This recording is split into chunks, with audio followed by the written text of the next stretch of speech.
Good morning, everyone. Good morning. Welcome to the March STAG meeting. I wasn't here with you last time, so it's good to be back. And I'll call the meeting to order and then have, I believe, Brian go over a few of the housekeeping items. I'm actually going to be going and doing that today, Megan. So I'm going to ask Carlos, our interpreter, to introduce himself and walk through the procedures on how to access interpretation services for today's meeting. Good morning and thank you. I will begin with the instructions in Spanish and I will be back with the instructions in English. Muy buenos días, estoy ofreciendo servicio de interpretación simultánea para esta sesión. Para hacer uso del mismo, por favor, desplácese a la parte inferior de la pantalla de Zoom donde aparecen sus controles. Ahí haga clic en el icono de interpretación, parece un globo terráqueo, y seleccione Spanish o español. Si está utilizando la aplicación móvil de Zoom, en celular, tableta, etc., presione primero más los puntos suspensivos, luego interpretación y luego el idioma. Por último, si no desea escuchar el audio original en inglés en el fondo, por favor seleccione Mute Original Audio o silenciar audio original. Once again, interpretation is being provided to and from Spanish. In the event that there are any comments in Spanish, we invite all English speakers to also take advantage of the feature. To do so, please scroll down to the bottom of the Zoom screen where your meeting controls are. There you would click on the interpretation icon. It looks like a little world, and you would select English as your language. If you are joining from the Zoom mobile app on a cell phone, tablet, or other mobile device, you would first press More, the three dots, then Interpretation, and then choose your language. Finally, click on Mute Original Audio to not hear the original Spanish flow in the background. Gracias, and thank you. Thank you, Carlos. This meeting is being recorded, and I will give an overview on how to vote, speak, and provide comment instructions. STAC members, if you would like to speak or provide comment, notify staff by clicking your camera on and raising your hand. Please make sure to unmute your microphone to speak. And if you are not speaking, please make sure that your microphone is muted and that your camera is off. For clarity of the record, please identify yourself each time you speak. Please only use the chat box if you are having technical difficulties. For voting, by state law, all votes in a teleconference meeting must be by roll call vote. After there has been a motion and a second, the chair will call for the vote, each member individually, and that member will be unmuted to vote. At the conclusion of the voting, the chair will announce the results. For members of the public who are virtually attending this meeting may comment by raising their hand in Zoom. To do so, click the raise hand icon at the bottom of your toolbar. If you're participating by phone, please press *9 to raise your hand. When the chair recognizes you, you will be unmuted by staff and can make your comment. For every agenda item, the chair must request public comment, and this must be stated clearly for the record. We need to state that either there are none for the record or that we have public comment. For items with an action, the clerk performs all roll call votes. The chair will ask for the motion and the second and recognize the members. The members themselves must speak for the record. Lastly, please speak at a normal pace so Carlos can adequately interpret all of the information. Thank you, and please let me know if you have any questions. And Chair, I think we just need to take attendance still. Okay, great. Thank you, Carlos and Ashley. I believe there might be a few people that need to be promoted from attendees to panelists as well. Marilyn, and I'm not sure if anybody else needs to be promoted. And just a reminder to everybody, you do have to accept if you are getting promoted. So just keep an eye out if you are waiting to be promoted. Just make sure you accept it on that screen. Thank you. Great, thank you, Ashley. And we can go ahead and do roll.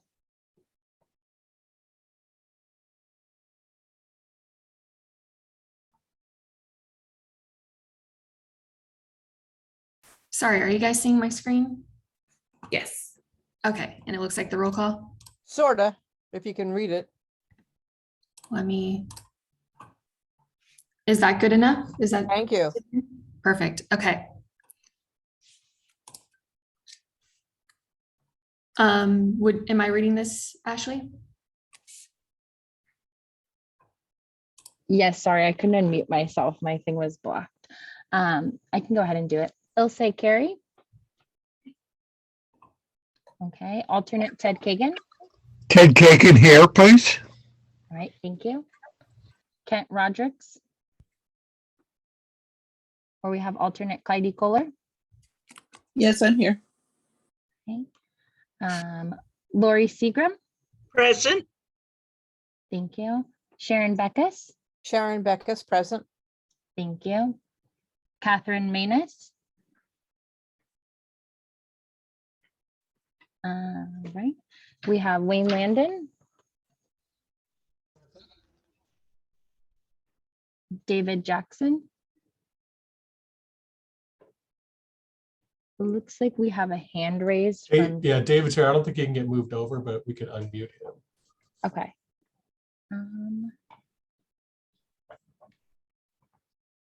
All right. David, we allowed you to talk? Oh, okay. Thank you. Alejandro Warner? Here. Thank you. And Marcie Roach? Yes, here. Thank you. Elsa Caballero?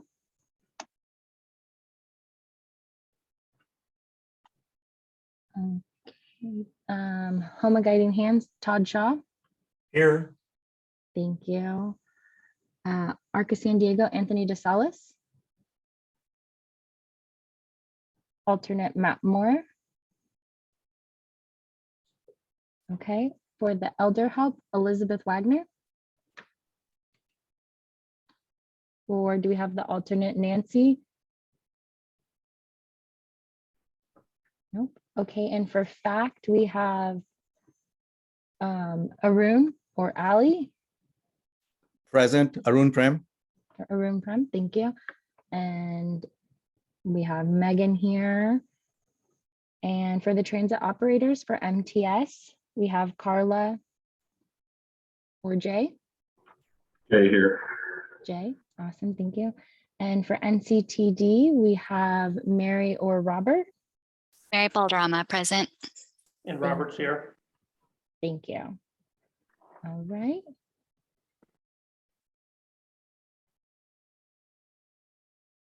Thank you. And we can move on. Great, thank you, everyone. All right, so item number 2 is public comment. Do we need to do the minutes first for public comment? I'm sorry, I'm looking at the agenda. No worries. I think this just got mixed up, but we can do public comment right now and we can go back to the Okay. minutes.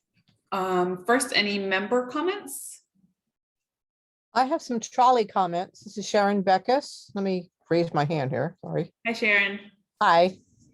I just have some comments about the trolley. I got to experience the trolley a lot in the last 2 weeks, a little more so than before. And one of the issues that I have is it's getting a trolley schedule. You cannot get them at Old Town. You cannot get them on the trolleys. The buses don't have them.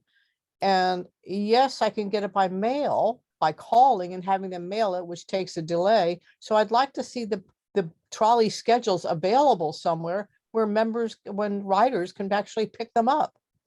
You know, either at Old Town, give some to the security guards so the security guards can pass out the trolley security. So that was an issue that I am currently running into is the trolley schedules. Also, I went to Las Coches, which is out in El Cajon on the trolley, and I was coming back from Walmart. I'm not dropping names because I like to drop Walmart. I mean, that's not on my agenda, but I had a lot of things from Walmart in a carry-on, a wheeled-on carry-on. And what happened is when I got at the El Cajon station, I stood in a spot where I was waiting for the trolley, and all of the trolley cars were the old trolleys.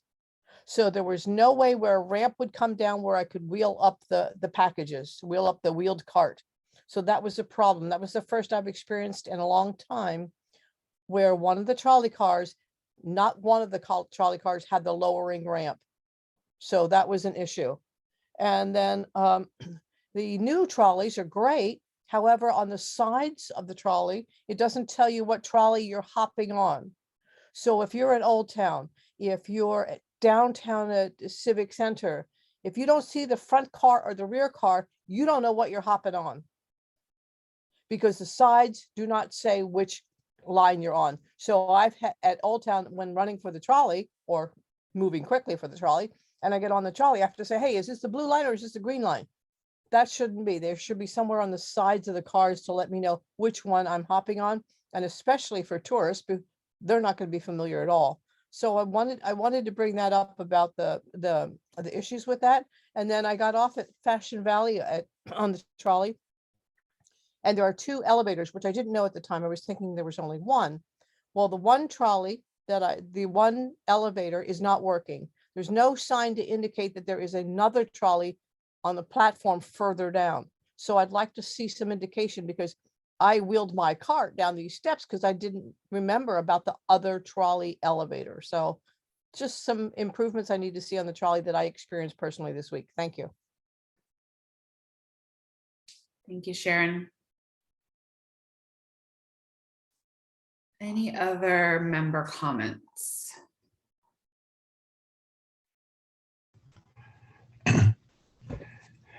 Hey, Ted. Hi, good morning, everyone. This is Ted Kagan. I've had a couple of issues in the last couple of weeks with the date planner, with the date tripper. I've, of course, punched in the from and then the to, and twice they send me to the wrong bus. So I would suggest that the person that is in charge of that is to please correct it. And I will email the exact schedule that I had trouble with. Thank you. Thank you, Ted.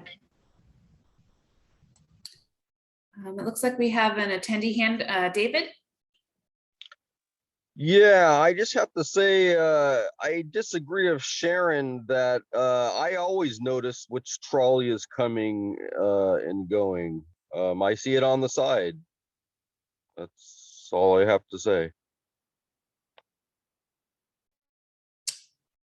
Okay. Thanks, David.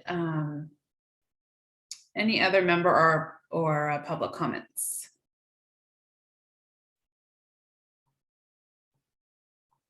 Seeing none. Okay, we can go ahead and move on to item 3, which is the minutes. Does anyone have any changes to the minutes or want to have a motion to approve?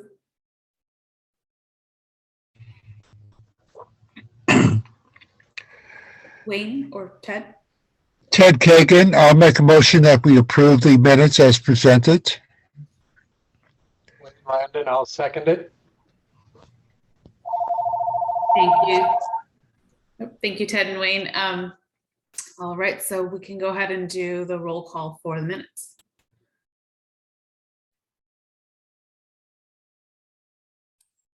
Ashley, would you mind reading the names again? We had Ted was the motion, and then, all right, so go down to Clyde Kohler. Yes, I approve.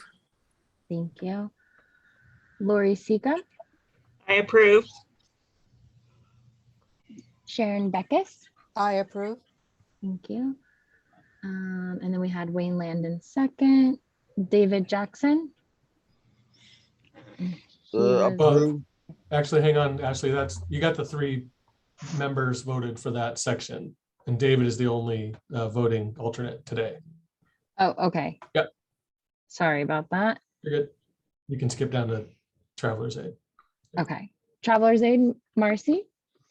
Approve. Thank you. San Diego Center for the Blind, Ilsa. Oh, she was absent. So we will move down to Home of Guiding Hands, Todd Approved. Shaw. Thank you. Approved. And the Arc of San Diego, they were both absent. And so we will move down to elder help, which was absent as well. And then so fact, Arun. Present. I'm sorry. Yes. Thank you.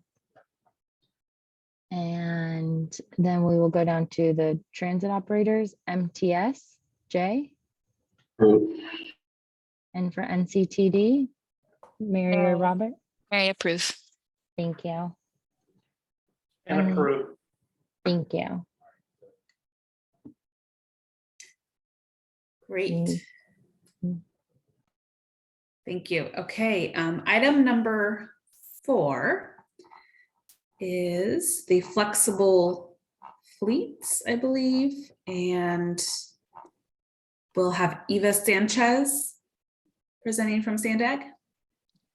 Let me just pull up my slides.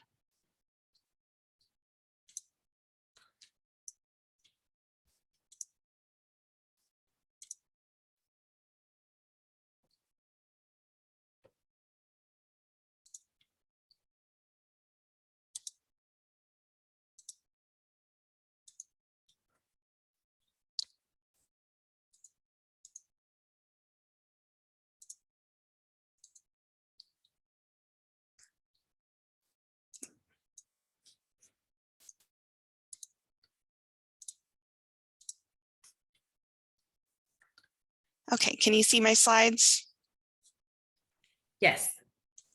Awesome. Well, Eva, it's a note. Oh, it is. Okay. Yeah. Let me.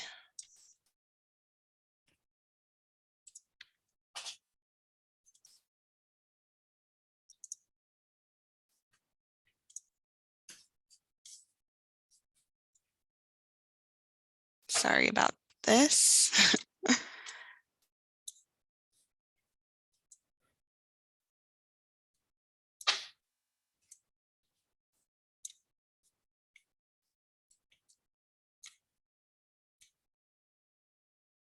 Just want to make sure I can see my notes.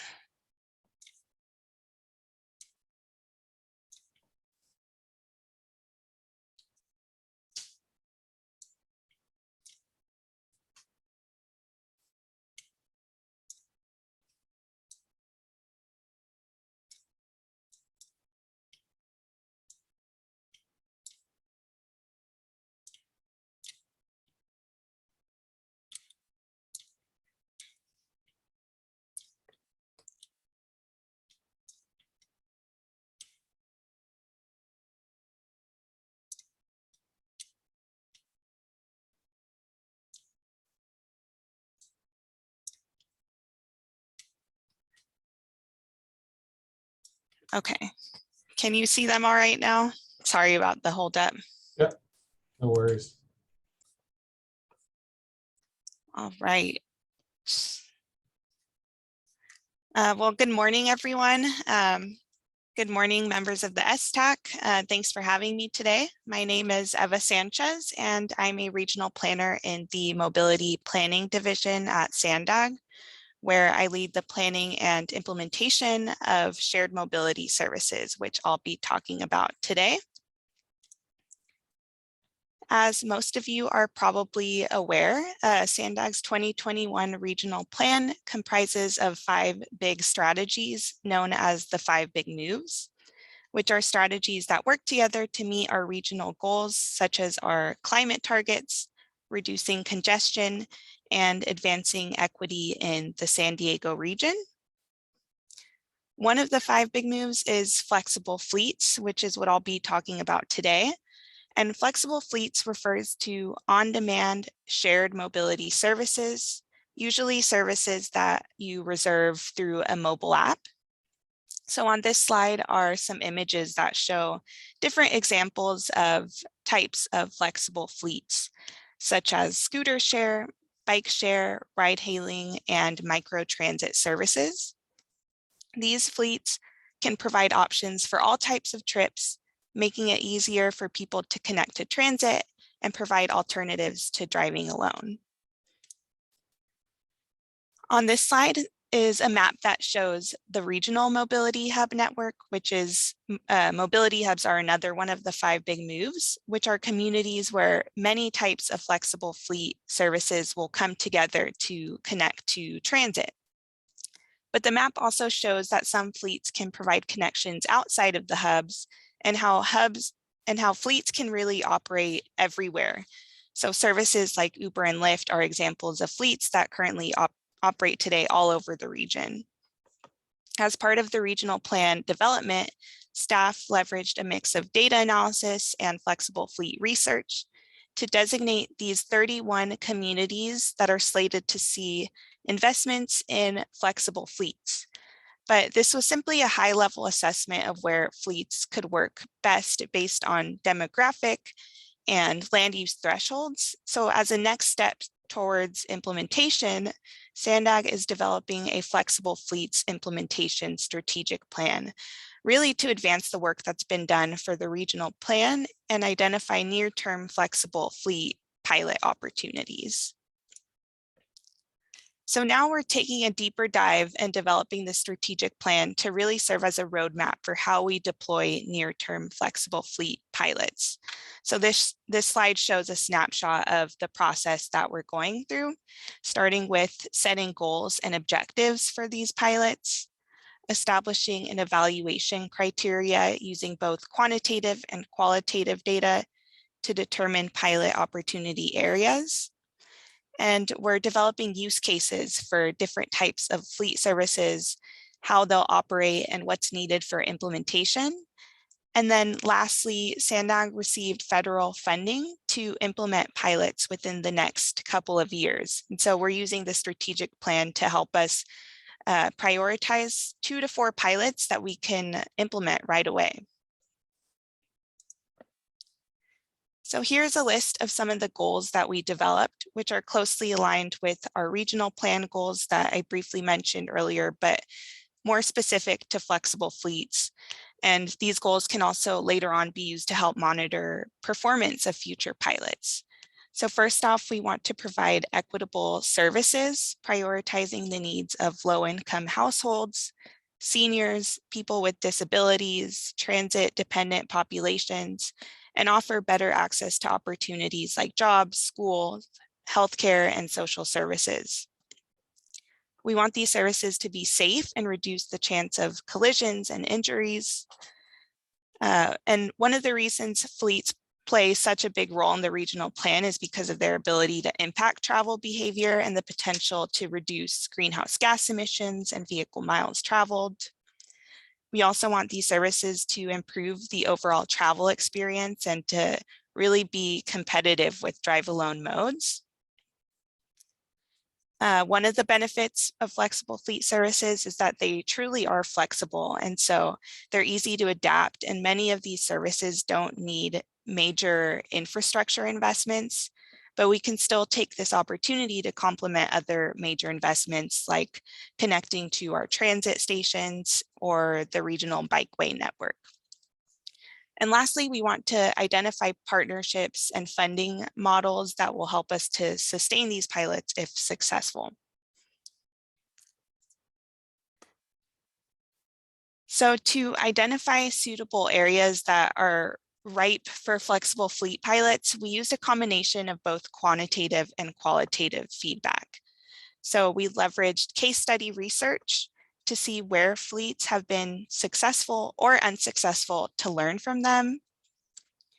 As I mentioned, we want to prioritize services that benefit vulnerable populations. And so we worked with our community-based organizations because they're often the voices of disadvantaged communities and knowledgeable about some of the unique transportation challenges that they face. We also looked at different data to identify geographic areas in the region where fleets would be most suitable. We also interviewed flexible fleet service providers to learn about their operating characteristics, to learn about some of their strengths, but also to learn about some of the shortcomings of their services. So next, I just want to share a little bit of the feedback that we heard from the community-based organizations. And this isn't a comprehensive list of what we heard, but just some of the reoccurring themes that we can reference when considering implementation of these pilots. So socioeconomic factors like age, technology divide, language, and income or banking can be a barrier to accessing or knowing how to use flexible fleet services. And while dedicated infrastructure isn't required for a lot of fleet services, it can certainly improve operations and make them safer, such as having dedicated lanes or pick up and drop off space or signage. Education and awareness of flexible fleet services is going to be critical when we deploy these pilots. So we heard a lot of suggestions about how we can work with the CBOs to bring awareness to these new services and educate community members. In addition to some of the socioeconomic feedback, we went through an exercise to identify some site-specific locations where connections are needed the most, such as transit centers, medical and social service locations, grocery stores, parks. So on the right-hand side, you see a map, and that's a screenshot of the tool that we use to map out some of these different points of interest where people could see themselves using flexible fleets. We also heard that communities have a desire for clean mobility options. And also we heard about the need for more flexible scheduling. So services outside of peak hours like early mornings and late nights.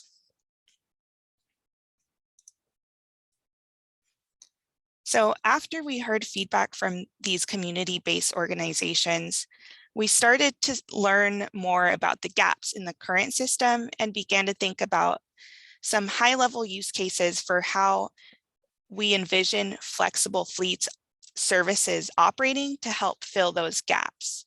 So on the right-hand side of the chart is a list of 3 groupings of use cases that we identified.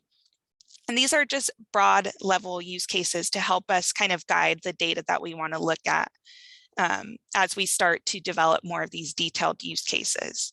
So first is our transit access use case, where we can see fleets providing connections to and from transit.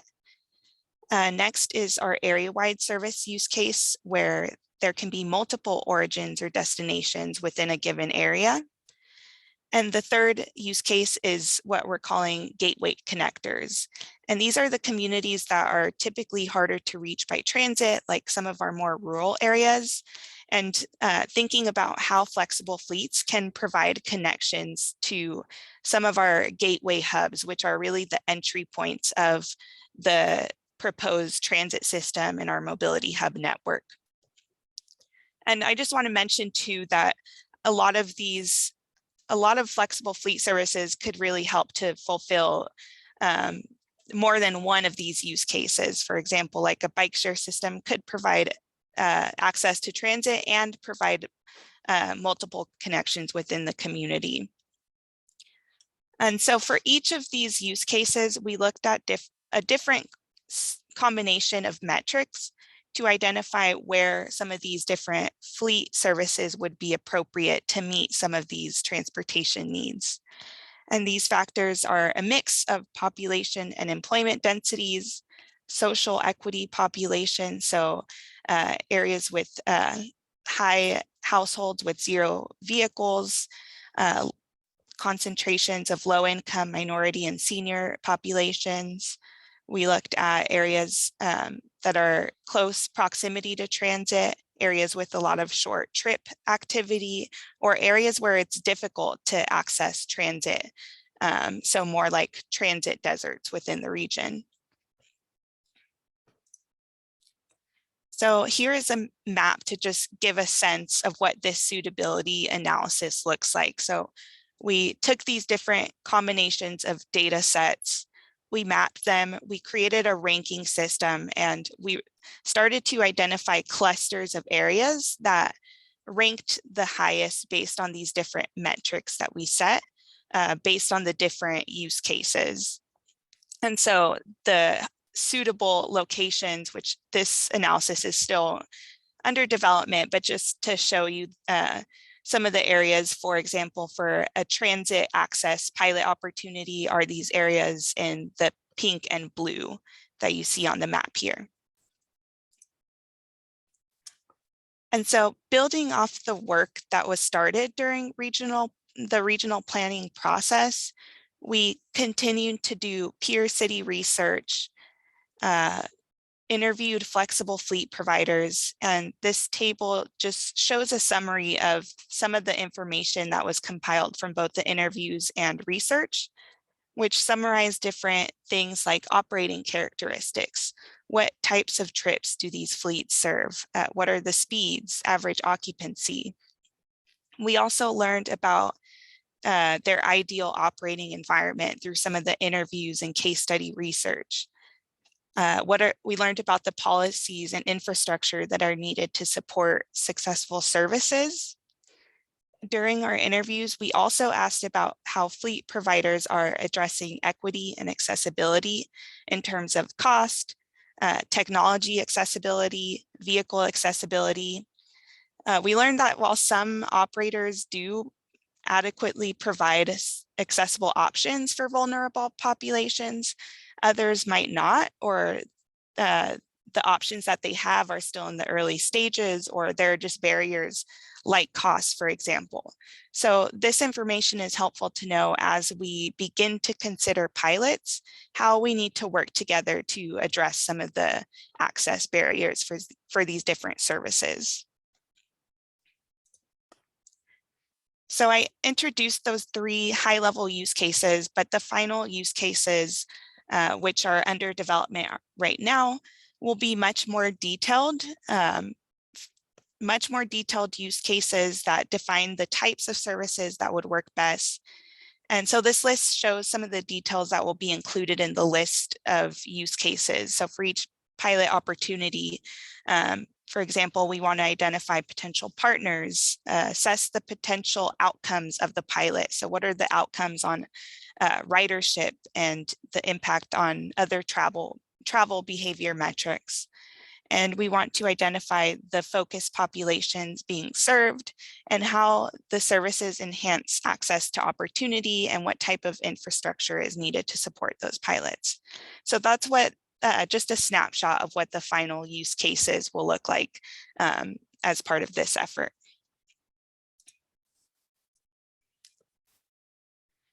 And lastly, while we finalize this strategic plan through the end of June of this year, we'll also have completed our procurement process to establish a bench of on-call flexible fleet service providers. So through the RFP, we identified 9 categories of flexible fleets, and our plan is to select 1 operator for each of those categories. And so these will be the providers that will ultimately use to launch these initial pilots that we select as part of the funding that we have, but also they'll be available for our partner agencies to leverage. And these providers will be able to both help with pilot planning and design, all the way to service delivery and operations.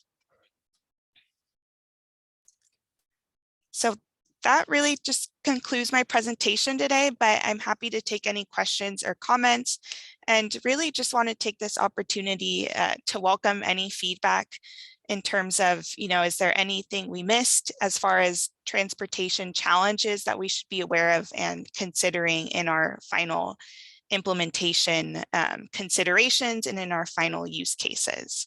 But just again, thank you for allowing me to give an update. Thank you, Eva. Are there any member comments, questions?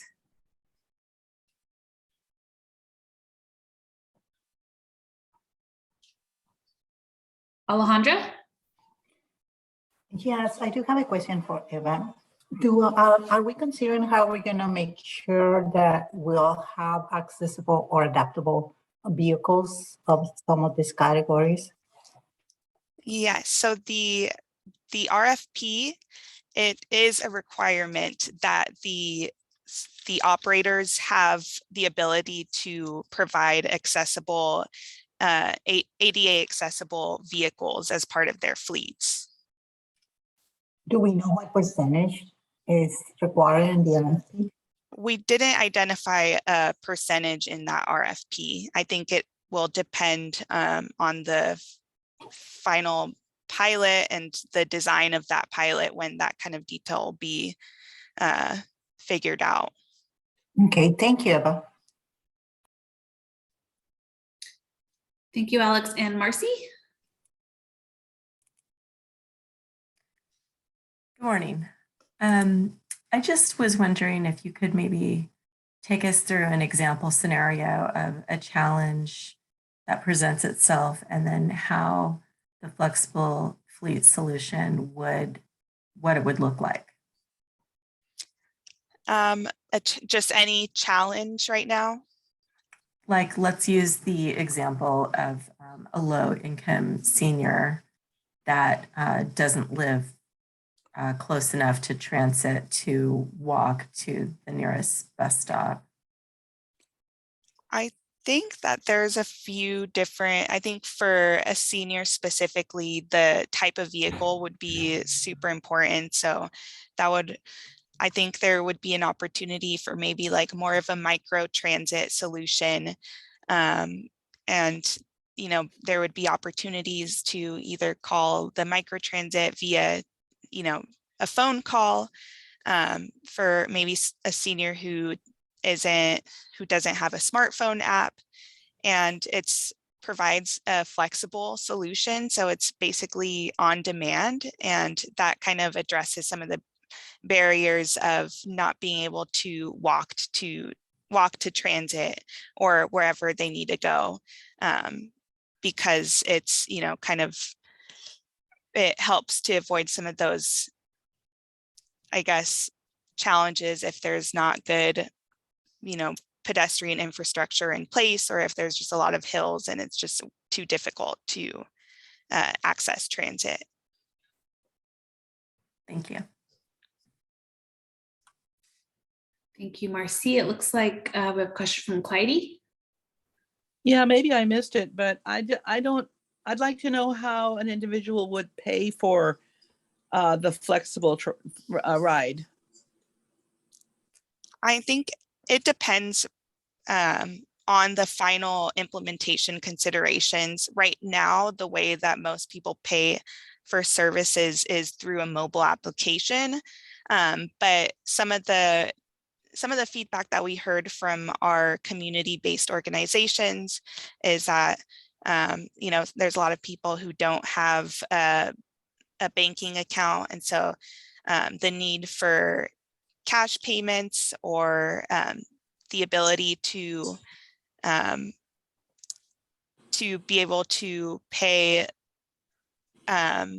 sort of like a pass type of option. So those are some of the things that will be identified in the final use cases, but having like the non-credit card or non-mobile app ability to book a ride is going to be a key consideration based on some of that feedback that we heard as far as challenges with payment. As a quick follow-up, is there any way that charge can be included on the Pronto card? I'm aware that some seniors and others are going to have difficulty keeping up with various cards and sources of payment. Thank you. Yeah, and I think that's certainly a long-term goal. We haven't really talked to, at least for this project, we haven't talked to MTS or NCTD about sort of that payment integration, but it is a good consideration. So maybe not for these near-term pilots, since we're thinking about deployment within the next 1 or 2 years, that type of capability might not be ready, but it could be more of a mid to long-term consideration as part of this strategic plan.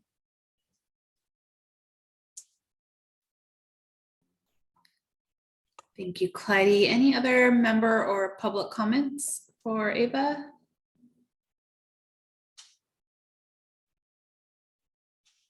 Okay, Thank you so much. Thank you. All right, our next item is item number 5, which is a presentation on the Specialized Transportation Grant Program progress. Is this Zach or Allie? Hi, Megan. This is Allie, and I think Ashley's going to be helping me with my slides for me. Okay, great. All right, so now that we can all see my first slide, I can go ahead and get started. Hey, everyone. My name is Allie Newman. Thank you for letting me present today. I'm a project manager for the Sandag Specialized Transportation Grant Program, otherwise known as Sdgp. I'm a project manager along with my colleague, Zach Rivera, who you'll be hearing from later today. I handle the active grant administration for the program, and Zach handles the competitive side of the program. So today I'll be providing a little bit of an introduction to what Sdgp is. And I'll also provide a high-level overview of progress made by our grantees during the calendar year 2021. So I'll first go ahead and get started with our program goal. Thank you, Ashley. Using funds through the Federal Transit Administration Section 5310 program and Transnet Senior Mini Grant Program, the Sdgp seeks to improve mobility for seniors and individuals with disabilities throughout the region by removing barriers to transportation services, expanding transportation mobility options, and providing transportation services that meet the special needs of seniors and individuals with disabilities. And in the photo in the slide should be on the right, you can see an example project that we fund. This is from Senio Ride, a program from Travelers Aid of San Diego. And here's a client, Donna, and she's receiving a ride for essential grocery shopping that she needs for the week. Next slide, please. All right, so in order to fulfill our goal with Sdgp, we provide funding to eligible applicants such as nonprofits, local governmental agencies, or transit operators for transportation-related projects. As mentioned earlier, there are 2 funding sources, the federal Section 5310 funding and the Senior Mini Grant, which utilizes local Transnet revenue from the half-cent sales tax. Under these funding sources, grantees can have a few different project types. There can be capital projects, mobility management projects, and operating projects. Our capital projects can consist of the acquisition of contracted transportation services or the purchase of properties such as accessible vehicles. So an example capital project is a capital project that we have where we purchase a vehicle for Renewing Life in Chula Vista, and that helps them to provide trips in the area for older adults. The second project type is mobility management projects.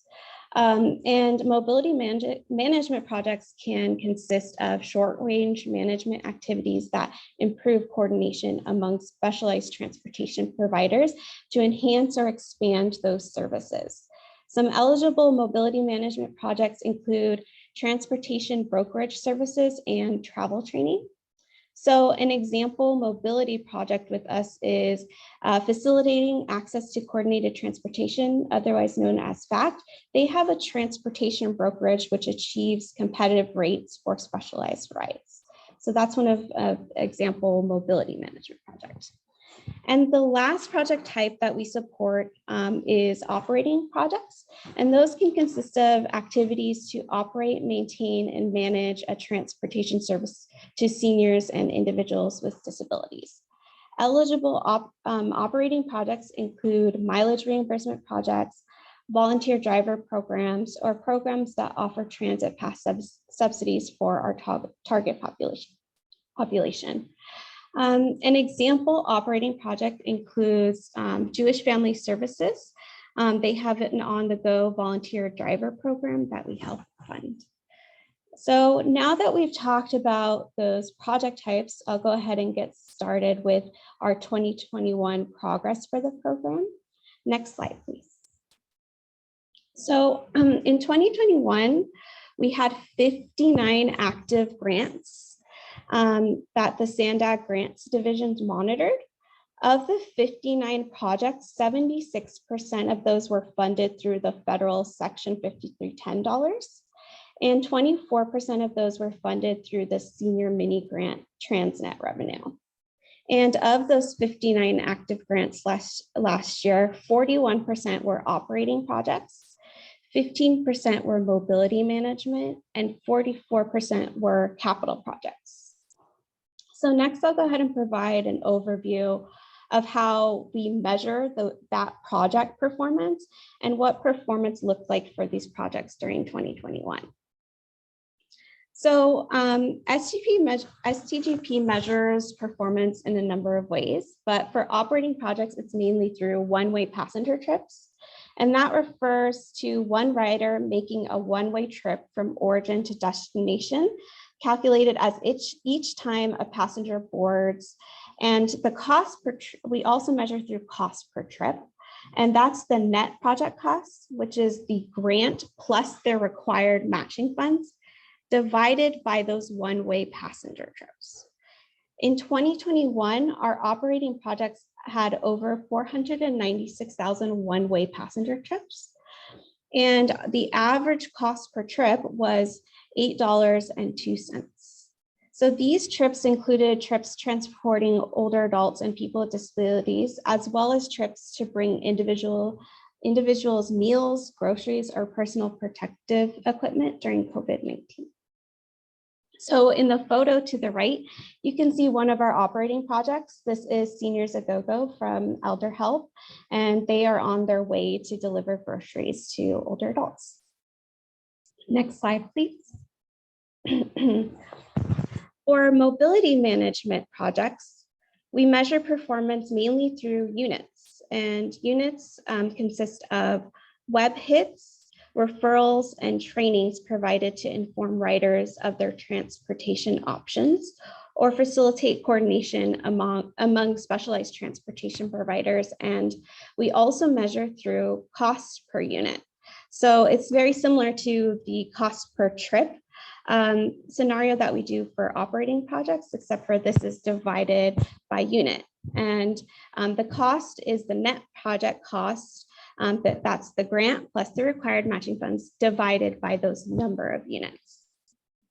In 2021, our mobility management projects had over 163,000 units. And remember, those are web hits, referrals, and trainings provided to inform riders of their transportation options. And the average cost per trip or per unit, I apologize, was $6.76. So as you can see, the average cost per unit was less than the average cost per trip for operating projects. And that's mainly because we, from the previous slide, as you remember, we had more operating projects in 2021 than we did have for mobility management projects.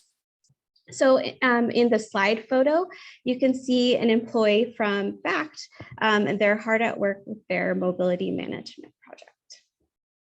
Next slide, please.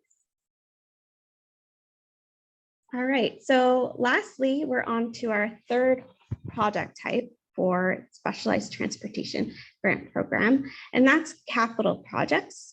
So for capital projects, we mainly measure performance through one-way passenger trips again, because our capital projects mostly consist of vehicles we purchased on behalf of the grantee. In 2021, we had 118 operating vehicles in our fleet, and they operated for over 1 million miles. and had over 124,000 one-way passenger trips. So this factoid is kind of fun because we can compare it to last year's progress in the amount of mileage and trips. So this is a 24% increase in miles and a 17% increase in trips from last year. And that's mainly because in 2020, there was low ridership due to COVID-19 and reduced services. In the photo to the right, you can see an example of an accessible vehicle that we fund as a part of Sdgp.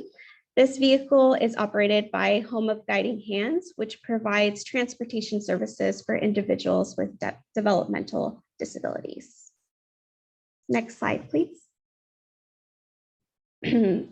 Okay, so speaking of COVID-19, I cannot talk about 2021 progress without mentioning kind of the long-term impacts we experienced from COVID-19 for our project. So many of our grantees still face challenges from COVID-19, such as volunteer driver shortages and low ridership, as I mentioned before.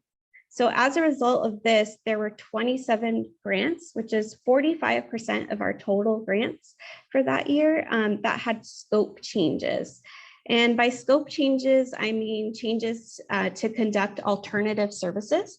And that's those trips to deliver meals, PPE, or essential goods, or placing vehicles out of service due to low ridership and repairs prolonged by global supply chain issues. And we also had 11 no-cost time extensions. That's 18% of our total grants at the time of last year.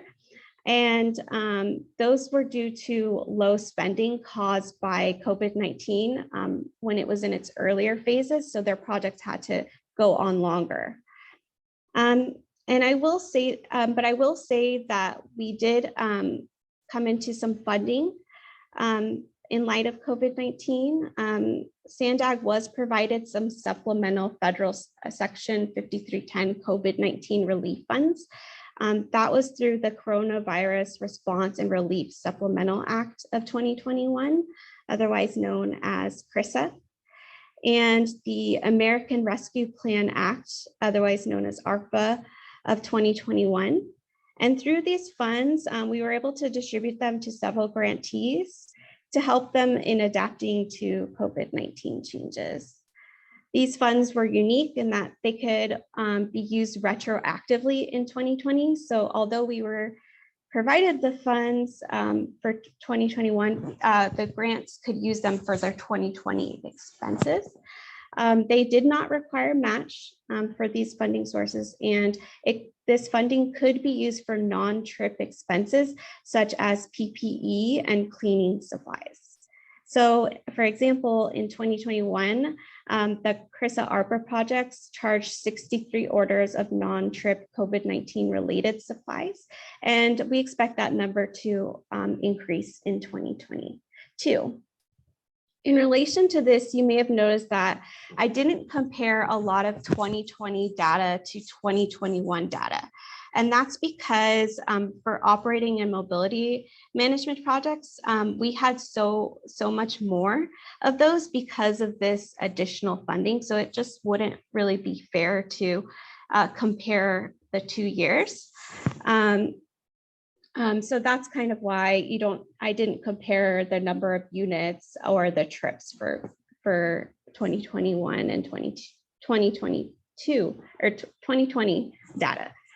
I will say that, however, our Sdgp vehicle fleet remains relatively steady due to the long lifespans of the vehicles. So I was able to compare the mileage and trips by year. So that's kind of it as far as my high level 2021 Sdgp annual update. I'll go ahead and finish up with my last slide. Thank you so much. So if you're curious about Sdgp and like more information, You can visit our website at sandag.org/STGP. I also report on the Stgp project progress quarterly at the Sandag Transportation Committee, if you would ever like to attend. So at this time, I'll go ahead and ask if there's any questions or comments.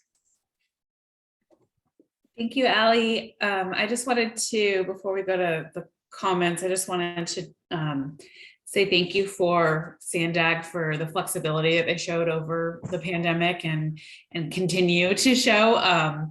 It's allowed us to, continue to serve those who were, it's our mission to serve. And I know other agencies feel that same way. So thank you for the flexibility and kudos to all those creative grantees out there who, pivoted and made changes and made things work so that we could still serve our riders. So thank you for that. And I'll go ahead and go to Sharon.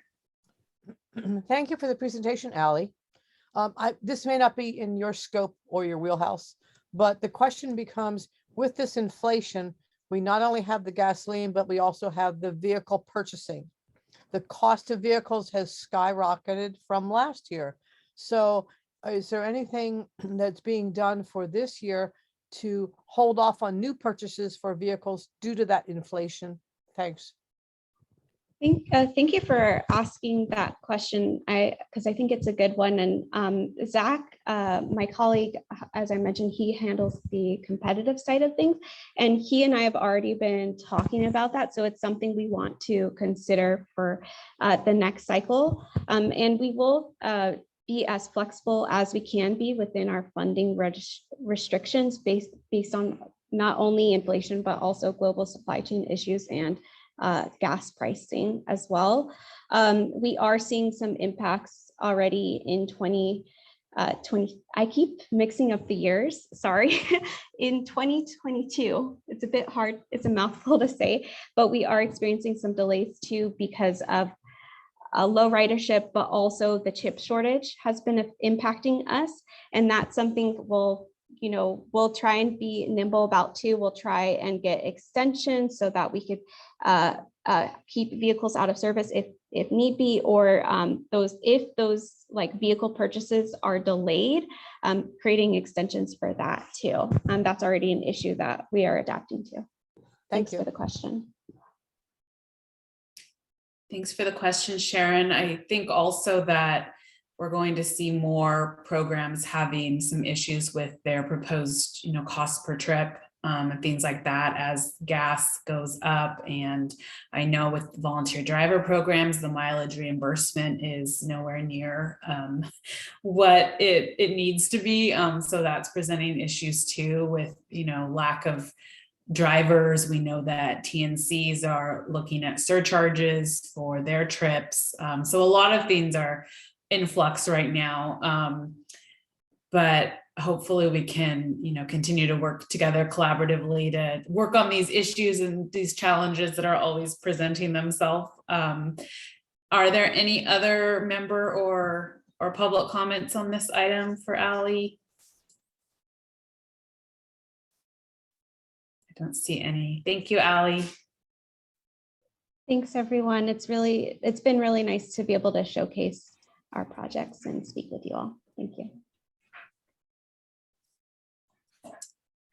Great. Next, we'll have item number 6, which is the Specialized Transportation Grant Program Cycle 12 Call for Projects and Access for All Cycle 1 Call for Projects. And I believe it's Zach that will be presenting that. Yes, good morning, Chair and members of the STAC. As Allie mentioned, my name is Zach Rivera, and I serve as a project manager of the Sdgp. Today, I will be building on what you just heard from Allie in the prior item and what staff presented at the STAC's January meeting to provide an update on upcoming calls for projects related to specialized transportation. We can go to the next slide. So in addition to the Sdgp, which Allie described, Sandag will be administering a new grant program called the Access for All Grant Program, or AFA. The AFA seeks to expand and improve on-demand wheelchair accessible vehicle service to individuals with disabilities in the region. Between the Sdgp and AFA, Sandag has or will soon have 3 calls for projects to competitively allocate grant funding. The first call for projects is the Stgp Cycle 11 supplemental call for projects, which has already been released and has made $200,000 available for Section 5310 capital and operating projects through the Stgp. So applications for that call for projects are due in May 6th, and eligible applicants are encouraged to apply. The second call for projects is the AFA Cycle 1 call, which is anticipated to be released at the end of this month, pending Sandag board approval. That call would make approximately $2.5 million available. And finally, the third call for projects is the Sdgp Cycle 12 call, which is what today's presentation is mainly geared towards. This call, the Cycle 12 call, would release approximately $8 million in available Section 5310 and senior mini grant funding, pending Sandag board approval in early July. Next slide, please. So Sandag has engaged many stakeholders to inform the development of the AFA Cycle 1 and Sdgp Cycle 12 calls for projects. Since staff last presented at the STAC's January meeting, staff has presented to the Council on Access and Mobility, created the Sdgp Cycle 12 and AFA Cycle 1 web pages, released a specialized transportation outreach survey in both English and Spanish, as well as we held a specialized transportation workshop. Through these efforts, staff has compiled over 100 comments and engaged with over 40 stakeholders in the workshop alone. So today, staff hopes to build on that input and is looking for feedback from the STAC specifically on the Sdgp goal, objectives, and evaluation criteria used to score proposed Cycle 12 projects. Next slide, please. So as you begin to think about some feedback, let me provide a framework which hopefully will be useful. Let's start with the program goal and objectives. The program goal and objectives sets a vision for success for the Sdgp or any grant program. Under the program goal and objectives, there are evaluation criteria, which outlines how proposed projects will be scored. The criteria seek to decipher and prioritize projects that would best meet the program goal and objectives and serve the region. Projects awarded funding need to be implemented, of course, and having performance measures that assess how successful those projects are at meeting program goals and objectives is important. So the next slide, please. So the existing goal of the Sdgp is to improve mobility for seniors and individuals with disabilities throughout the region. There are 4 objectives, which Ali talked about in the prior item, so I won't go over them here. We can go to the next slide. And there are 8 existing Sdgp evaluation criteria categories for a total of 100 points. So these categories, the first one is project readiness and technical capacity. There's coordination and program outreach, goals and objectives, operational/implementation plan, cost efficiency and program effectiveness, operational sustainability, innovation, and the last one is performance indicators. Next slide, please. There are also 4 existing performance measures categories for all Sdgp projects, although the measures vary somewhat by project type. So the first is quantity of service. The second is efficiency of service. The third is quality of service. And then the fourth is need. Next slide, please. So during the specialized transportation workshop, staff provided possible, emphasize possible, Sdgp cycle 12 goal objectives and evaluation criteria. The draft goal presented was to improve mobility for seniors and individuals with disabilities by delivering effective, equitable, environmentally responsible, and coordinated transportation solutions that address existing gaps in specialized transportation service. And then there were 4 draft cycle 12 objectives, again, specific to the upcoming call for projects. And they were effectiveness, to fund organizations that have the requisite financial, technical, and managerial capacity to implement cost-effective, innovative, and successful specialized transportation projects. Number 2, equity, to apply a social equity lens to ensure that specialized transportation projects benefit those who need them the most.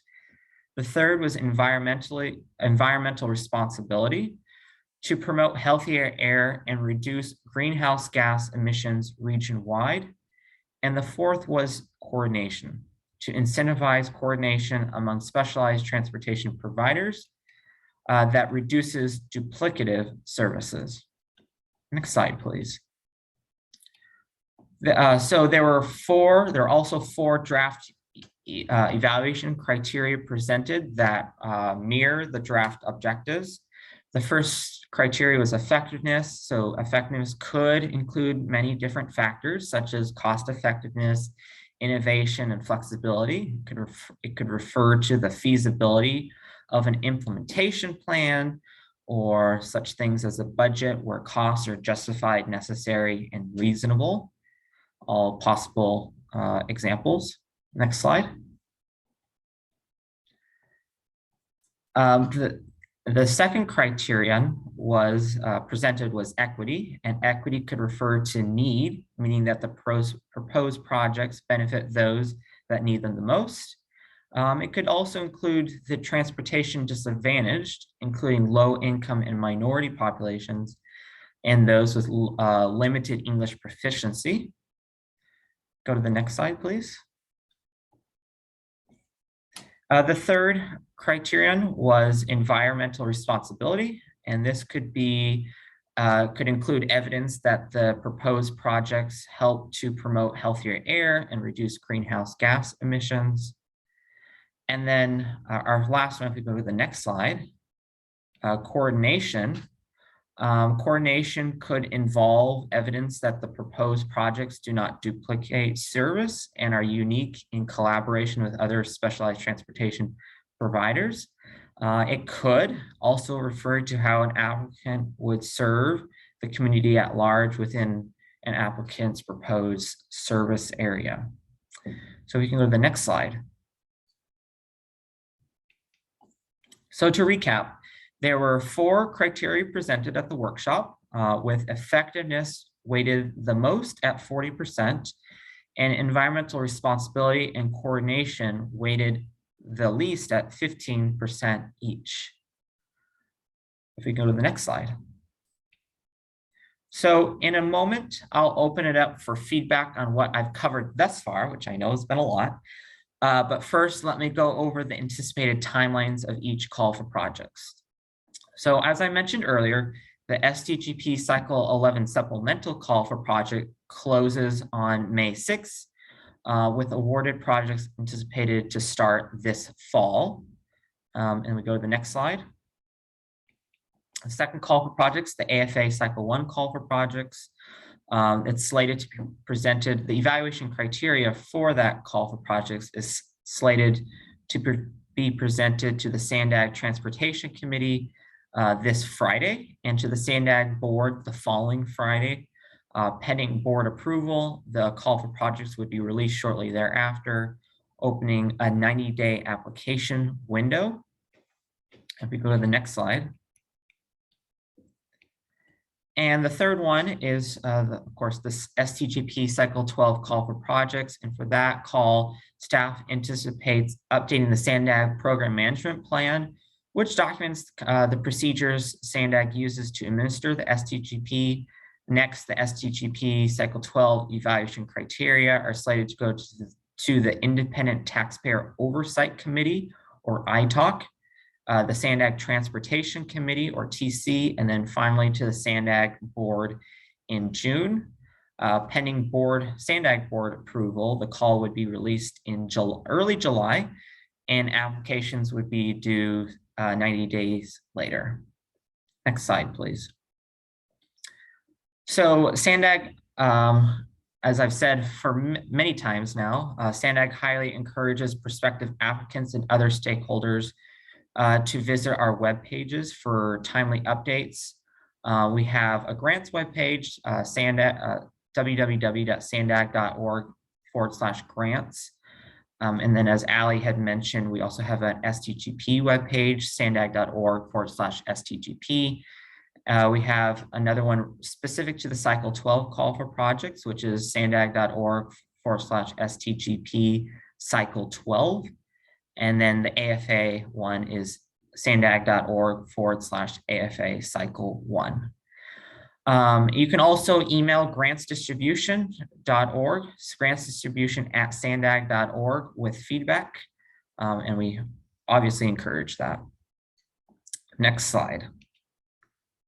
So with that, I'd like to open it up for discussion. I have 4 discussion questions that we can take one by one, spending a few minutes on each.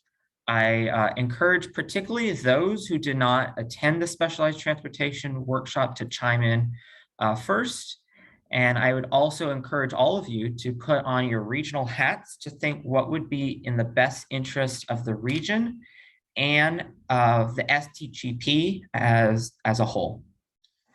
So with that, I can jump into my first question for you all, which is, what do you like or dislike about the existing Sdgp program goal and objectives and evaluation criteria?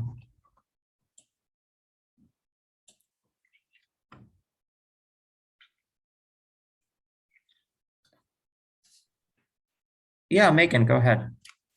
Well, I didn't see anybody else raise their hand, so of course you're going to get a question from me. Can you go back to slide 12, please?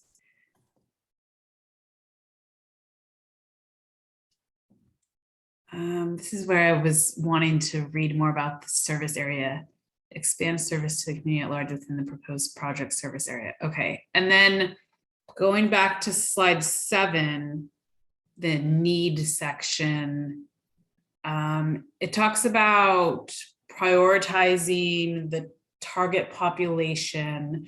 And I was wondering, I was in the Access for All part of this workshop and not this part before. So was there any discussion about how there's an equity issue in comparing, I guess, or kind of maybe pitting one against the other as far as population versus service area, and how even if maybe there's a little bit less dense of population, the service area of the region as a whole needs to be treated in an equitable manner versus only, giving more prioritization toward those denser areas. Yeah, so a couple of thoughts. One is what you're seeing on the screen here is the existing Sdgp performance measures. So for part D, where it says need, we have an existing requirement that at least 80% of trips are given to the target population.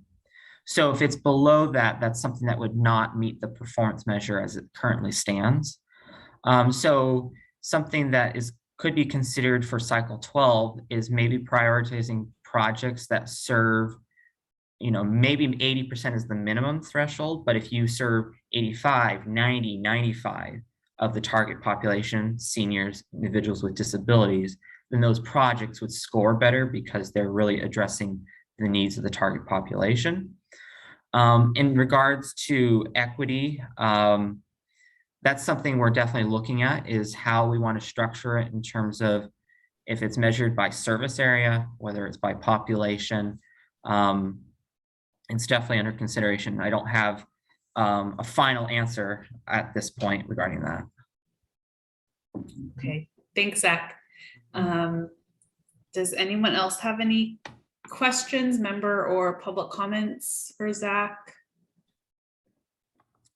So we can go to the next one, next question, which is what is missing or could be improved upon for the possible Sdgp Cycle 12 program goal and objectives? So if there's anybody that has ideas on the Cycle 12 program goal and objectives, I'm all ears.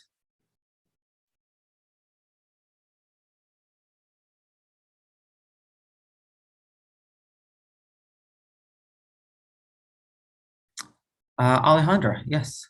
Yeah, do we know what areas have the most demand right now? Do we have those numbers? The most demand.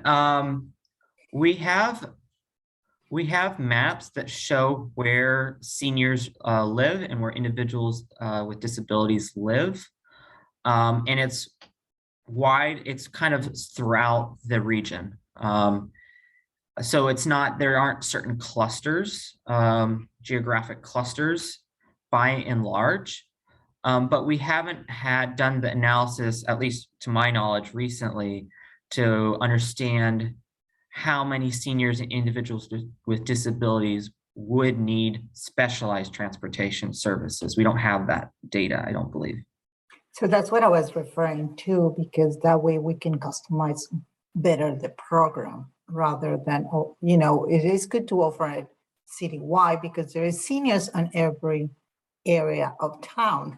But at the same time, we should know, hey, what areas do we get the most requests for specialized transit to be able to serve those communities first? Or I don't know if it would be good to create send surveys to the different groups just to get a little bit more information. Yeah, thank you, Alejandra, for the comment. Yeah, I definitely hear you. And that's something I think we will want to consider as we want to have more of a data-driven approach to understanding the need. I was just going to add that for fact, we serve all 18 cities of San Diego County, including some of those rural and urban, non-urban areas that are more sparsely populated. And the majority of our trips and requests come from the city of San Diego. So I believe our last fiscal year, we did over 18,000 trips within the city of San Diego. And that was by far way more than any other area. So that's just from our service data, but if anybody else wants to add to that, feel free. Okay. Was there anybody else that had comments on that question? No? Okay. Oh, Alejandra, go ahead. No, I didn't lower my hand. Thank you. Sorry. Happens to me all the time. Clyde, go ahead. Hi there. Maybe I missed it again. I'm still have to take in, but I always feel like we have to pay a lot of attention to affordability for people who are on very low fixed incomes. And I don't know how that implements here, but I understand each agency is going to be operating their own grant. However, there might be a requirement built in there. Am I wrong about that? No, I think that's something that we would definitely want to consider. If affordability is such a barrier, then that's a problem for the program. So yeah, then accessibility is not real. Right, exactly. Yes. Thank you. Thank you, Clyde. And so the third question is, what should be adjusted, prioritized, or deprioritized for the possible Sdgp Cycle 12 evaluation criteria? I just heard Clyde talk about affordability. Is there anything else that STAC think could be adjusted?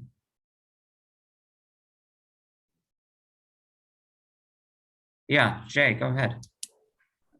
Zach, I'm not sure how this would fit in. I'm just going to give a scenario. We're looking at like some software that would allow us to do targeted and mass communication with like registered access riders. If there's wildfires in a certain area, to be able to send alerts to that disabled population or disasters, that type of stuff. It's something that would infrequently be used, but life-saving potential when the need arises for it. Something like that I see is very difficult to structure within the grant because of, how infrequently it could be used. Right. You're very grateful to have it when the time does come, kind of like disaster preparation. Any suggestions on something like that? Yeah, so typically, as you kind of alluded to, the grant program is set up more for operating projects, mobility management projects, and capital projects that are more purchase of accessible vehicles. But Section 5310 funding does allow for the acquisition of software and related technologies, but they're more geared towards outfitting accessible vehicles. So I'm not sure if it would be a good match, a good marriage between that, but I would have to do some more research.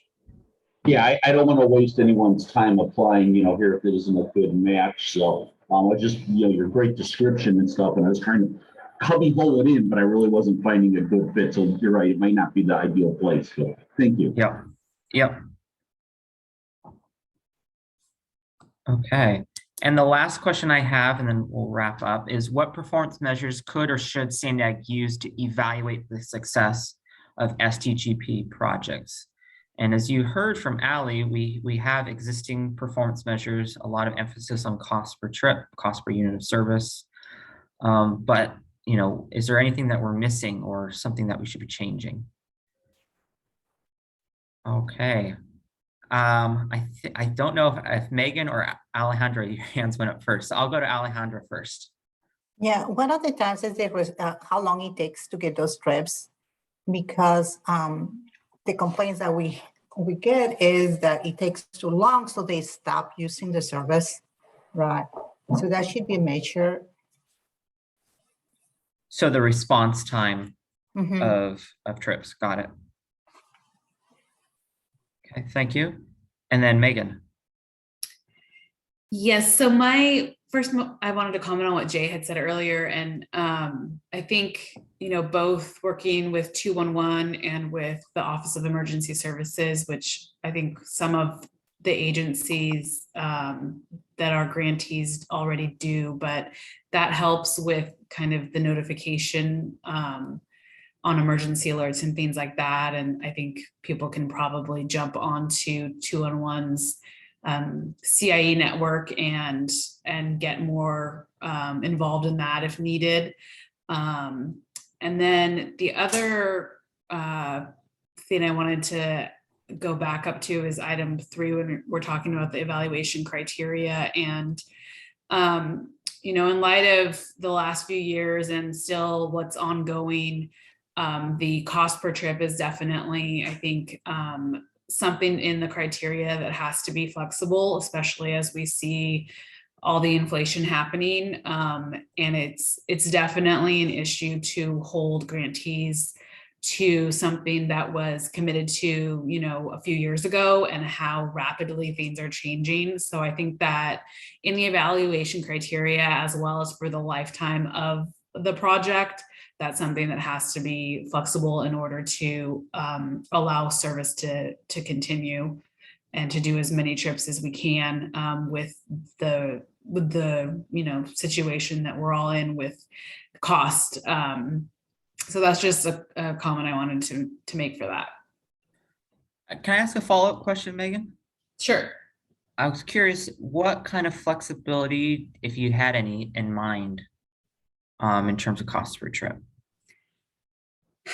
Maybe there needs to be a greater range, or I believe you have to be within so much of a percentage of what you're proposing or something. Is that right?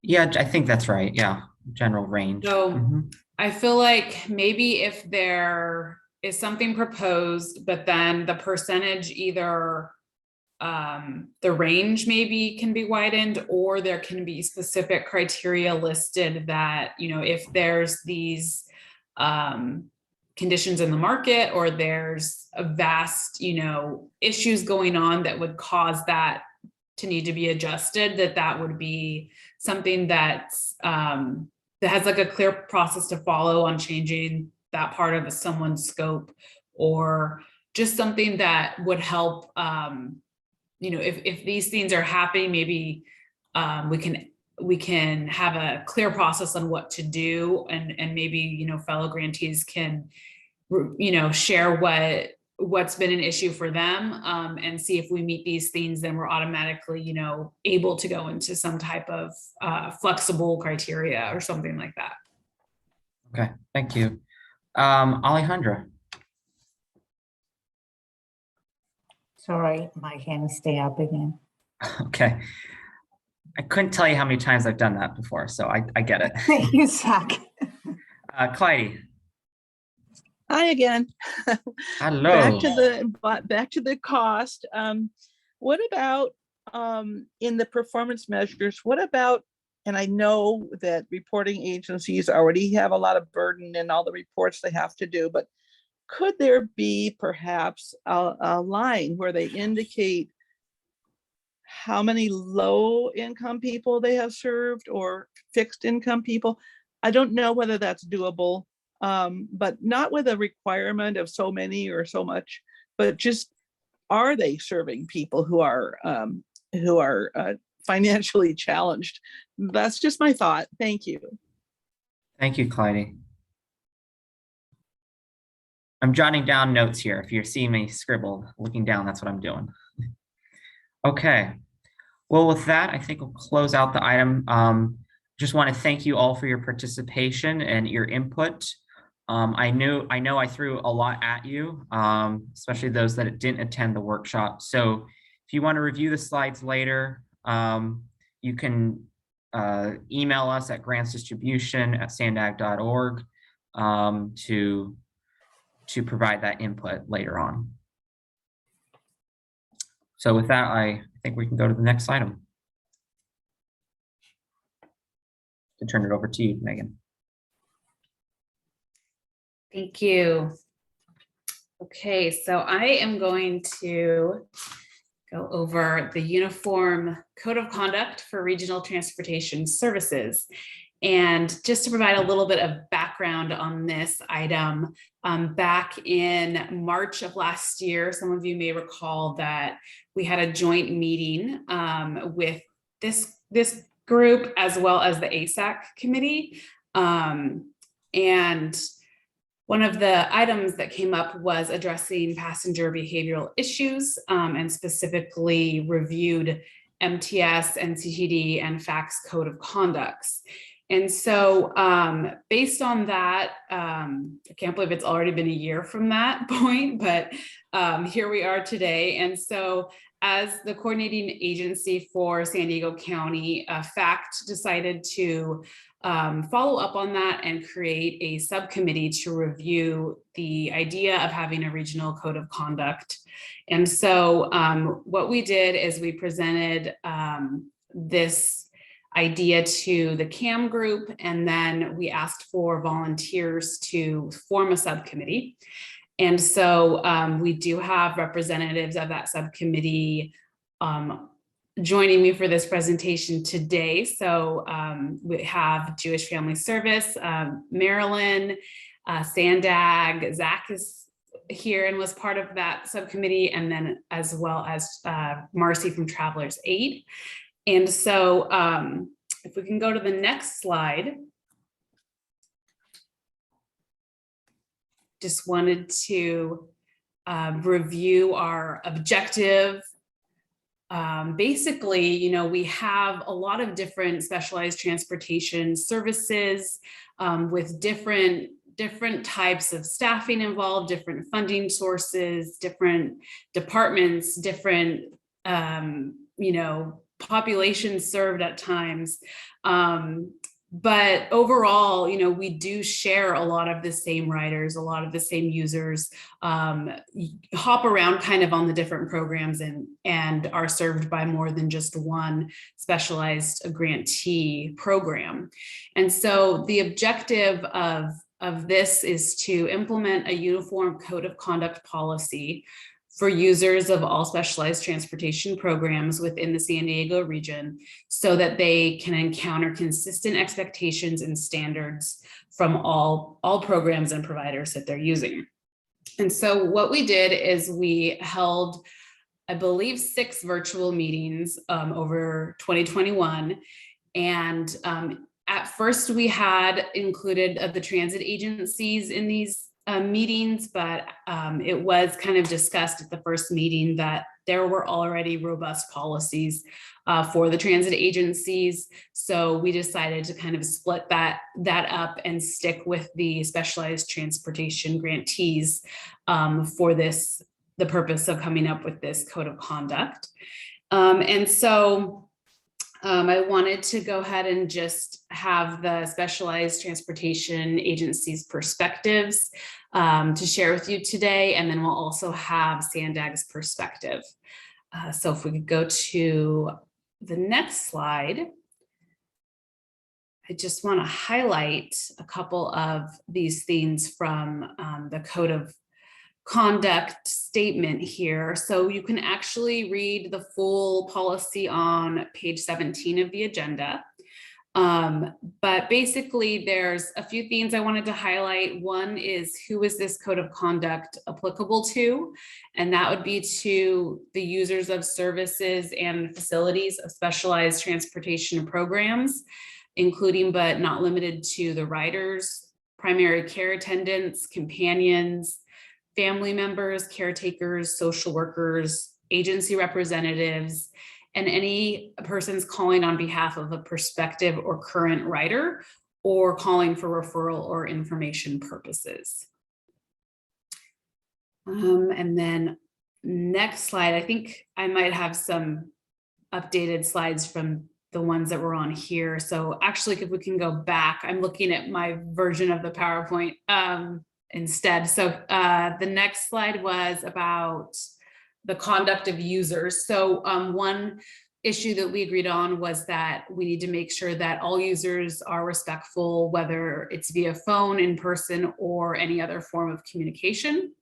And then we needed to discuss prohibited behaviors, including but not limited to seriously disruptive acts or language of a violent, criminal, abusive, or discriminatory nature, and actual or perceived threats to the safety, whether physical, mental, emotional, or well-being of the self, other riders, or program staff, including but not limited to volunteers, staff, contracted drivers, or dispatch, and all agency representatives. So with that said, I'll go ahead and turn it over now to Sandag and to Zach to present Sandag's input from this subcommittee. Thanks, Megan. So Sandag liked the idea of having a more uniform code of conduct so that riders who use similar services have similar expectations and receive consistent treatment. So Sandag provided input such as encouraging the code of conduct to include due process procedures, ADA protections, and Title VI rights afforded to specialized transportation users.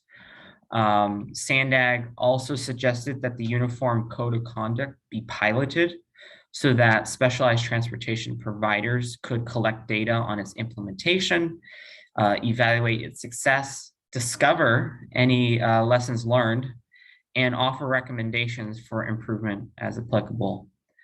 So those are a couple high-level points of where Sandag provided some input, and I would be happy to turn it over now to Marcie and Marilyn to talk about the challenges that were encountered and some solutions that were identified. Hi, everyone. Thank you. My name is Marilyn Greenblatt, and I am the Director of Transportation with Jewish Family Service. So although our agencies and organizations provide transportation, they differ in many ways. Rides may be provided by volunteer drivers, agency staff drivers, rideshare services, or contracted providers. Some of the programs have a robust staff, and there are smaller programs that may have 1 or 2 people basically running the show. So each program has, its unique policies and procedures. However, there should be, and that's the reason for this subcommittee, a consistent behavior expectations for users of all the programs. So this is the reason for this code of conduct to have some uniformity. So thank you for allowing me to be a part of it. Good morning, everyone. My name is Marcie Roach. I'm the president of Travelers Aid Society of San Diego. We've been operating programs funded by Sandag for, gosh, like 13 or 14 years now. I was asked to join the subcommittee, and I was thankful for the invitation because some of these issues have come up for our agency before in the programs that we offer. I felt sort of my role on the committee came to be one of trying to focus on consistency in the language that we were using so that we could make sure that we considered all the different situations that might come up and all the different people that access and use these programs. We went back and forth a lot about how to even describe who the target audience was of the policy. And, we went back and forth between rider and client and passenger. We ended up settling on users because it was a more broad term that kind of encapsulated everyone who might be part of the program. We spent a long time talking about the potential safety violations that users might encounter and tried to really drill down on what was and what wasn't a safety violation and which ones were important enough to highlight. And then finally, we, as both Megan and Zach described, it was important to make sure that anybody who was using these programs could have expectations for both the standards that they would encounter as well as what their own behavior should be and what might happen if they violated those. So that was my focus, and I was happy to be part of the subcommittee. Thank you. Awesome. Thank you so much, Zach and Marilyn and Marcie. If we can move on to the next slide, we wanted to open it up for any questions that members or members of the public might have on this item.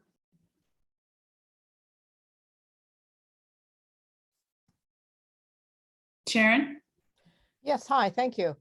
The only problems that I have occurred with using on the go or other services such as Uber or Lyft is not having a cell phone.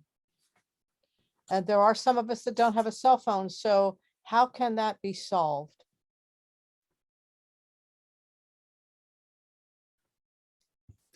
So go ahead, Marcie. I was just going to say that is a problem that we have, an issue that we have dealt with at Travelers Aid, because all of our programs are for low-income seniors. We have an income threshold to participate in our programs. And so many of our clients are in that situation where they don't have, either they don't have a cell phone at all, or they don't have a smartphone. So for rides that we have booked through for Uber or Lyft, we do all the booking for them. And it has presented some challenges when a driver doesn't show up at the exact spot where a passenger is expecting, or if the passenger needs to cancel the ride. So this is kind of an ongoing issue that we've been dealing with, and we don't have 100% solution to it. We're trying every day to think of ways around how to deal with that exact issue, though. With On the Go, we have made a cell phone a requirement because of some issues that we have run into with not only not being able to reach the driver at pickup time, but not being able to reach the rider. And you know, we don't want to leave anybody stranded, but we have done some research on very low cost options for cell phones. And so we are giving that information to anyone that says that it's cost prohibitive for them. So we have some solutions as far as that goes, but it's really, I felt, and with our experience, it's paramount that we are able to reach the person that we are transporting. We've also asked perhaps they can borrow a phone from a family member or a friend for that trip. However, we can keep that connection with the rider is very important. So we are trying to work as best as we can with solutions for that, but the need to communicate with the rider is of utmost importance. Marilyn, I'd like to add, I do know you're talking about you have given lower other choices for cell phones and things like that. I myself have the Lifeline program, which allows me to have a discounted landline. I can choose either a landline or a cell phone. I cannot have both and expect them to be paid for or discounted. So what that means to me is I'm going to keep my landline because of the conveniences of a landline. If the power goes out, all of the pluses to a landline. The problem with the cell phone, it all depends on what you consider low income or affordability. $25 a month is $25 a month for me. That's on top of my regular phone bill. So I think that those alternatives are not necessarily always optional for persons of fixed incomes. I hear you, and we'll, you know, certainly keep looking into it, and possible grant opportunities perhaps for cell phones for those that it's cost prohibitive for. So we're still working on other solutions as well. That's a great idea, Marilyn. Thank you. Thank you for your question, Sharon, and thank you, Marcie and Marilyn, for sharing with us about your programs. And I know for a fact it's definitely a safety concern when we can't communicate directly with the rider. And we've tried to also do some workarounds on that. And sometimes it's even come to putting a number on file for a medical office, you know, that riders are frequenting, so that we can at least could reach somebody at the reception desk. Or even I remember one trip we had where I think the rider was using the grocery store's phone to call us and try to figure out, you know, where the ride was and had they left yet, or, you know, that kind of stuff. So it does, you know, take a little bit of strategy and improvising in the moment sometimes, but we don't want to, you know, disclude anyone. We want to make sure that people are able to use the services, but we also want to make sure it's done in a safe way as well. So, thank you for sharing that. Does anyone else have any comments or questions on this item? Just to add to that, we had a rider that we were picking up that the office closed at 5 o'clock and we could not reach her because she didn't have a cell phone. And that was really a safety, scary issue. Luckily, what happened was the rider was stopped somebody on the street and asked that person to make a call. So, it's these experiences that we've had that really make it very important to be able to reach that person. Absolutely. All right, so I just wanted to wrap this up by just saying that, I think this is the first time that we've had members from this committee actually forming a subcommittee and presenting an item together. So it was fun. There was a lot of time involved. So thank you again to the members of the subcommittee. And I also just wanted to mention, if there's any other topics or, ideas that people have on how we can make user experiences for these programs more streamlined, or suggestions for improvements or policies we can review together, I'm more than happy to work with members of this committee on that. So please feel free to reach out to me or to mention to Sandag if you have any suggestions on that. But thank you all for participating in this committee and allowing us to present today. We can go to item number 8 now, which is the transit operator update. Let's go ahead and start with NCTD. Robert?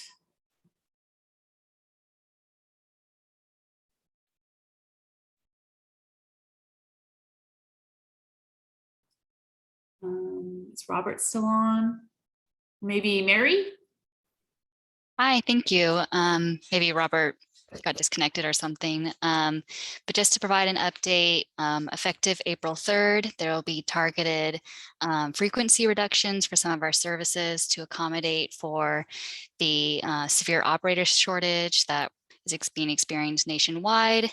And we're targeting our more frequent routes so that impact of service isn't as intense for our riders, to make their lives a little easier.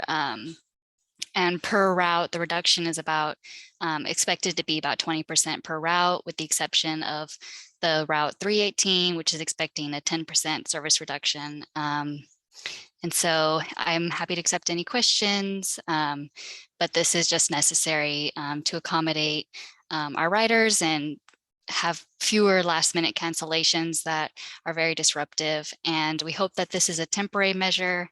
If it exceeds, if this measure lasts more than 12 months, a Title VI analysis would be required. Thank you. Thank you, Mary. Sharon? Yeah, question for Mary. Yes. My question is, do you have a link that you can put in the chat of where those changes will be effective April, I think April 3rd, you said, which routes it'll be, so I can go on that link and download it, please? Sure thing. I'm not sure if we have any official materials yet. We are presenting this information to our board on Thursday, but I'll look and see if I can give anything to you. Okay, so does that mean it's not firm yet? It's pretty firm, but this is just kind of our official process. We'll be presenting to the board this Thursday, so 2 days from now. Okay, so what would you like me to do, Mary? Would you like me to put my email address so you can, after you have that meeting, do that? Yes, please. That'd be great. And Great. I'll check right now with marketing to see if there's anything that they can forward it to me. Thank you. Great. Thank you, Mary. All right, thank you, Sharon and Mary. MTS? Oh, Clyde had a question, sorry. I'm sorry. I would like to get that email also about those routes that will be reduced in North County.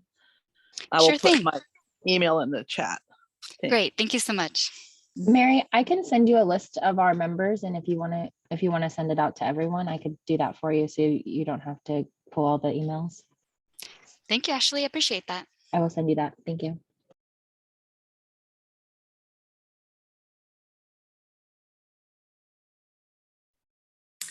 All right, MTSJ. Hey, Megan. Good morning. I guess it's still just morning, everyone. Couple of things. We had on fixed route a fairly rough January, February. Omicron just devastated our workforce here. We know that our service level and the amount of cancellations were way above normal. We have made some adjustments to our schedules. The cancellations have dramatically decreased. We've got a lot of staff back in. So we hope we're back up on more of an even par with that, and service levels maintaining stable, regarding paratransit, we are seeing a really big spike in ridership this month. It was down in January with the Omicron. It came back up a little bit in February.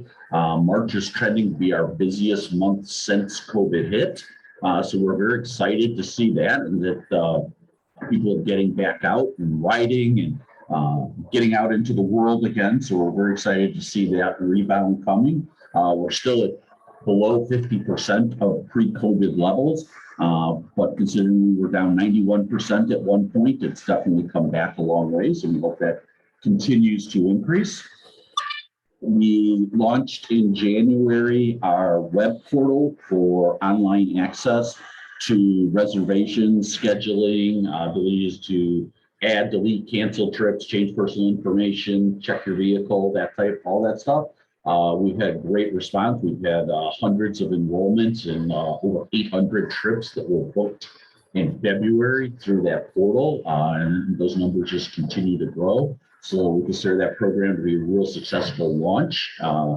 Gives riders a lot more accessibility, especially with 24/7 access to the reservation system. And we're going to be launching in April a addition to that, which is an app that works off of the same system. We branded the whole program as Easy Access. And underneath that umbrella will be the web portal, the app-based portal, and eventually the cashless fare system. So more information coming. We're just finishing our final testing, and we'll do a email call blitz and take ones on the vehicles with information on both of those products during April also. And that's about all I have at this time. All right, thank you, Jay. Any questions for Jay or MTS?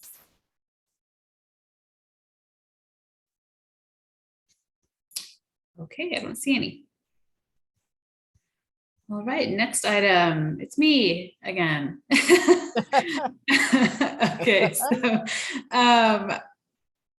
on this item, let me look at my notes. Okay, so we wanted to start off by just sharing a recent press release video that we had in January. This is the reason why I was not at the January meeting. So if we could go ahead and play that.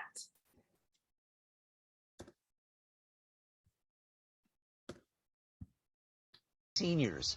This is thanks to a pilot program launched by City Councilman Raul Campillo. The program is made possible through a company called FACT, which stands for Facilitating Access to Coordinated Transportation. The rides range from $2.50 for up to 5 miles to $10 for rides longer than 20 miles. The fact that we have the ability for a person like Deanna to make a phone call or schedule an ADA accessible van to come pick her up, $2.50 to take you to the store, to your doctor's appointment, to wherever it is you need to go to get the things you need to live. We know that that's much more affordable than Uber or Lyft. We know that it's very difficult to get to a bus stop. Anyone who lives or has walked Linda Vista knows that it's got canyons and hills. The neighborhood sort of goes out into the canyons and hillside, and it's difficult to get over to Linda Vista Road, excuse me. It's difficult to get to Ulrich or Comstock. And so this program, FACT, is improving the quality of life for our residents here significantly. Reservations for a ride can be made by calling FACT at 888-924-3228. You can make those reservations between 9 a.m. and 4 p.m.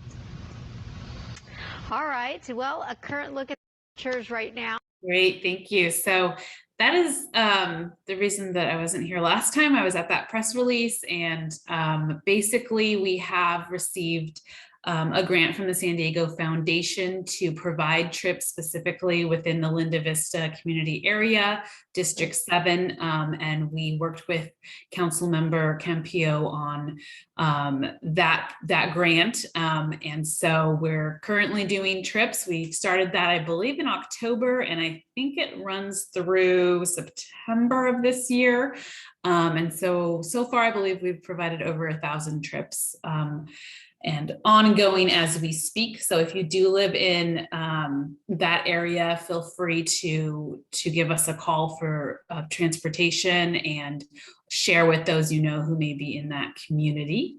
So just wanted to share that. And then other fact updates are that we hosted a vehicle and insurance workshop at CAM last week. If you were not able to attend that meeting but are interested in either insurance information that was shared or new vehicles that FACT will have available to share with partners in the near future, feel free to reach out to me and I can make sure we connect you with that information.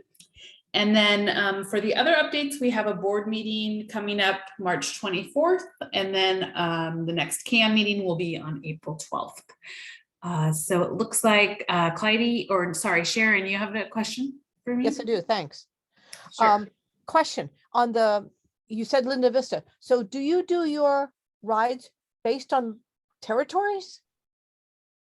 No, so this is outside of Ride Fact. It's a separate project, a separate grant. So this grant was awarded from the San Diego Foundation, and specifically we had applied with Councilmember Raul Campillo's office. He had reached out to FACT about a need for people in the Linda Vista area and his district who needed more transportation than what was available through public transit. And so we collaborated with them to apply for this funding specifically for that region. So it's through the San Diego Foundation. Because I do notice you focus, which is fine, your focus is on North County as opposed to other areas. No, FACT is region-wide, so we actually provide much more transportation in the city of San Diego than we do in North County, but we do provide trips throughout all cities in San Diego County. Thanks for clearing that up, Megan. Appreciate that. Sure. Any other questions or comments for me?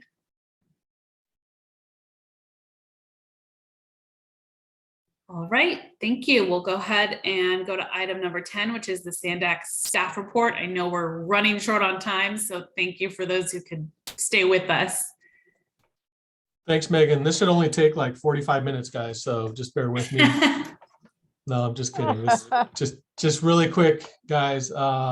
Thanks everyone for attending. Thanks everyone for presenting today. A lot of great feedback.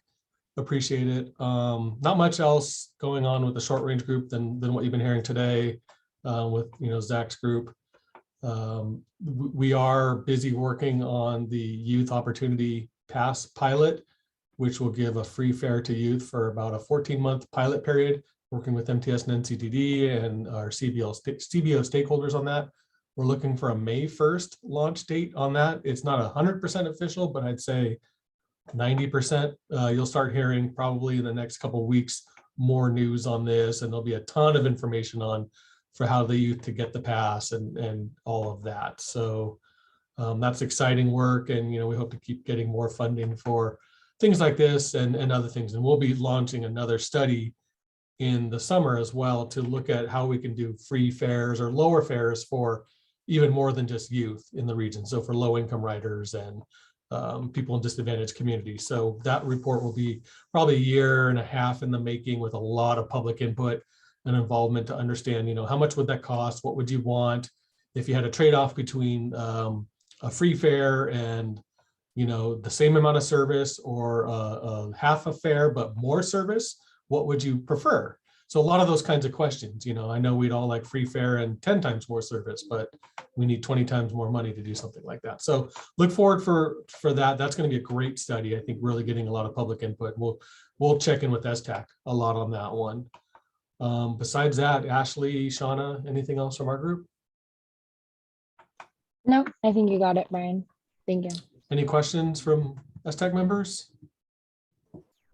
And just real quick, an interesting statistic based on what you were just saying is MTS's own good fare collection ratio, because we have one of the highest fare collection ratios in the country, actually comes to situations like this where it works against us when we look at these fare discount programs. So it takes even more work and coordination by everybody, and seeing great efforts when we look at something like that. So just kind of an interesting statistic that adds a whole new dimension to projects like this. Yeah, no, it's, and funding is the big one for this one. We know about 2/3 of your riders are low income. So getting that high fare voucher recovery ratio is at the expense of low income riders, right? But it's also a fact that, unless we have more money in the region, you have to charge a fare, and that's the way you can provide the great service you have. So it's a lot of trade-offs and offsets.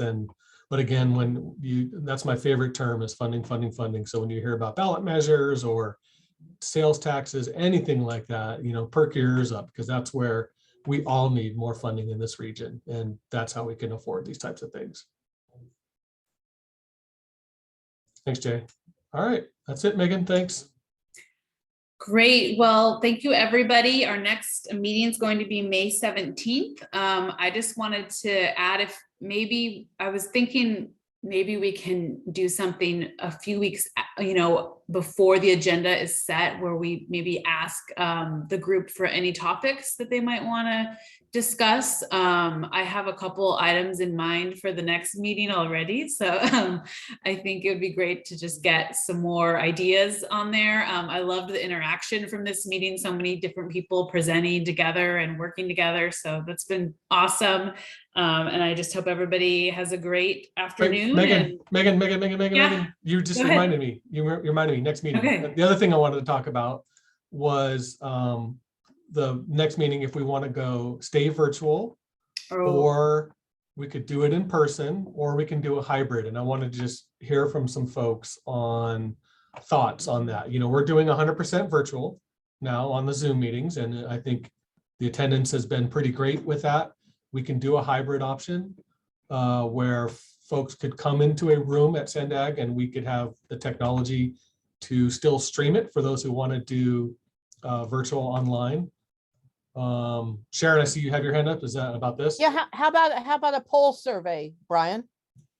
Okay. Yeah. I mean, maybe not now, because I think we want to get out of here, but yeah, I'll have Ashley, I think, reach out to the members and maybe others, because it's not just members that, need to participate. Sure. Although honestly, it is just mostly members and friends who come to these, but yeah. Jay?